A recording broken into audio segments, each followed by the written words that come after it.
என்னவளே அடி என்னவளே எந்தன் இதயத்தை தொலைத்து விட்டே. எந்த இடம் அது தொலைந்த இடம், அந்த இடத்தையும் மறந்து விட்டே.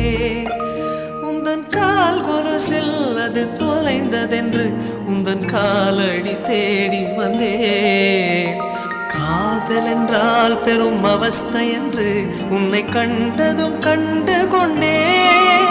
எந்தன் கழுத்து வரை இன்று காதல் வந்து இரு கண் விழி பிதுங்கி நின்றேன். என்னவளே அடி என்னவளே எந்தன் இதயத்தை தொலைத்து விட்டே.